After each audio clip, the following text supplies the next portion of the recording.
Di sini saya diminta oleh panitia, ketuanya saudara Mas Duki,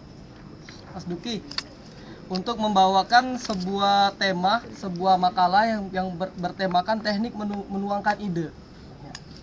Sebenarnya saya merasa sama mungkin seperti Andi tadi ya. Saya bukanlah orang yang pakar masalah ide, bahkan saya pernah konsultasi masalah ide. Orang yang mungkin di antara kalian yang pernah konsultasi masalah ide.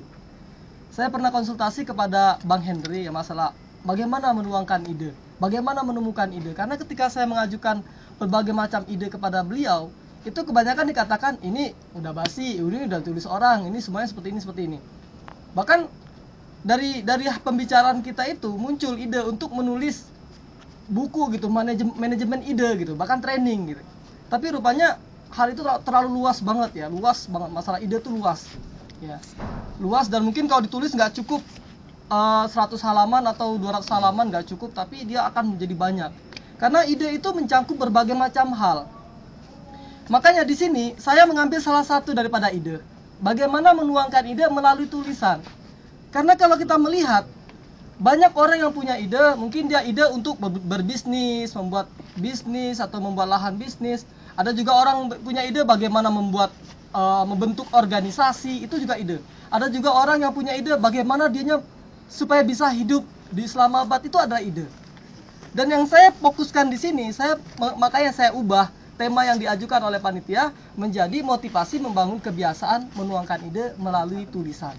Jadi lebih fokus ke arah tulisan gitu.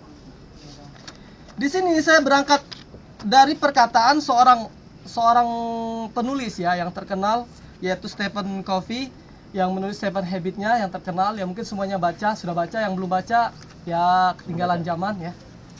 Di situ dia mengatakan bahwasanya kita adalah apa yang kita kerjakan berulang-ulang katanya. Karena itu keunggulan bukanlah suatu perbuatan melainkan sebuah kebiasaan. Ya. Jadi kalau seandainya orang mengatakan kok saya sulit sekali, katanya, sulit misalnya untuk menulis, sulit misalnya untuk bangun pagi, atau mungkin sulit apa saja, ya itu karena faktor kebiasaan. Kita melihat mungkin yang suka bola, David Beckham ya, katanya dia itu kalau menendang tuh dahsyat, ya bahkan goyang katanya gawangnya. Itu mengapa? Karena rupanya dia faktor kebiasaan juga. Dia sering latihan nendang bola, di situ digantungkan ban, ditendang masuk, latihan terus. Nah itu. Nah kita kembali ke arah menulis ya. Jadi mohon maaf kalau seandainya idenya kok melari ke arah tulisan, karena saya ingin satu hal saja supaya tidak menjadi luas. Kalaupun seandainya mungkin yang tidak puas mengapa saya berbicara tidak masalah bisnis, ide bisnis, saya bukan pakar bisnis, mungkin bisa bertanya kepada Ustaz Masturi, atau mungkin masalah organisasi bisa tanya kepada orang-orang aktivis yang mungkin Andi sendiri MPA atau mungkin Kholik, PKS dan sebagainya. Tapi di sini saya karena mungkin saya juga pernah diajak menulis oleh Bang Henry manajemen waktu dan sebagainya. Ya mungkin di situ saya mungkin di sini juga mengapa mereka teman-teman dari panitia menyuruh saya untuk menyampaikan ini gitu. Tapi saya mengatakan ini bukan makalah ilmiah dan ini bukan hal yang perlu didiskusikan.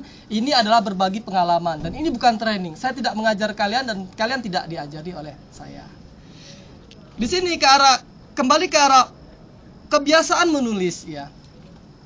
Dalam makalah ini saya membagi permasalahan. Sebenarnya inti pokoknya bagaimana membiasakan kita menulis ya. Tapi kalau seandainya saya membeberkan langsung 4 hal yang saya ajukan di sini dalam makalah ini, itu mungkin terlalu singkat ya. Maka saya mengatakan dari awalnya, dasar awal daripada membiasakan menulis, mengapa kita harus menulis gitu ya.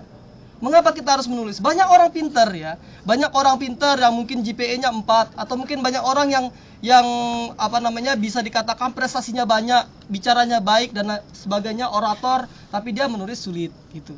Nah itu mengapa? Nah, maka di sini saya mengatakan bagaimana pentingnya atau urgensinya kita menulis gitu. Ya mungkin kalau seandainya kita berkomunikasi ya, komunikasi dengan teman-teman itu lancar ya. Karena bahasa kita sudah seperti saya atau Khairudin aja contohnya. Khairudin sudah 28 tahun dia berbicara pakai bahasa Bugis. Ya. Mengapa dia lancar? Karena dia sejak kecil dia lahir seperti itu gitu. Komunikasi lancar. Sama seperti misalnya mengapa Khairudin dia lancar berbahasa Arab? Karena dia sudah 10 tahun di pondok seperti itu. Jadi mafhum gitu. Karena faktor bahasa Urdu. kebiasaan. Seperti itu. Tetapi orang seperti orang mungkin dia menulis sulit ya, umurnya panjang 28 tahun tapi dia cuma menyempatkan menulis cuma 1 menit dalam waktu 1 hari, atau mungkin bisa dikatakan dia hanya menulis ketika dia diajukan sebagai pemakalah. Maka ketika itu dia merasakan. Mengapa? Karena terlalu minimnya waktu yang dia gunakan dalam hidupnya untuk menulis. Seperti itu. Itu mungkin lebih jelasnya bisa dibaca makalah. Kemudian menulis itu mempunyai pondasi ya, pilar-pilar inti gitu. Ya, kalau seandainya dalam Islam ada pilar rukun Islam itu sebagai inti pondasi-pondasinya, maka dalam menulis pun punya 3 hal ya. 3 hal yang menjadi inti pokok yang mendukung daripada orang menulis gitu. Ya. Pertama, dengan menulis itu kita bisa mengubah dunia gitu. Ya. Orang-orang banyak gerakan-gerakan atau mungkin isme-isme atau mungkin pemikiran-pemikiran itu tersebarnya melalui tulisan. Marxisme tersebarnya sampai ke Indonesia karena tulisan dan sebagainya ya. Dan sebagainya.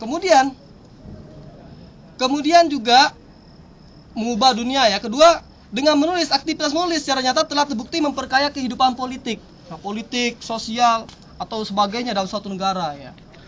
Contohnya Pakistan, paham kalian? Pakistan mengapa dibolehkan membajak buku? Itu untuk memperkaya kita. Politiknya juga macam-macam, mantap gitu. Tapi ada seperti di Bulu Area ya, situ contohnya di kasus. Itu ada suatu percetakan yang tidak mau mencetak buku politik sama sekali, dia bilang. Mengapa? Karena rupanya politik itu sangat mungkin sensitif ya. Gak tahu, kalau kita ini di PKS kita juga termasuk berpolitik ya. Tapi semoga aja kita tidak, walaupun kita masuk PKS bukan berarti kita berpolitik, tapi kita bertarbiyah aja lah gitu. Ya. Kemudian yang ketiga, dengan menulis kita mengungkap hal-hal yang belum kita ketahui.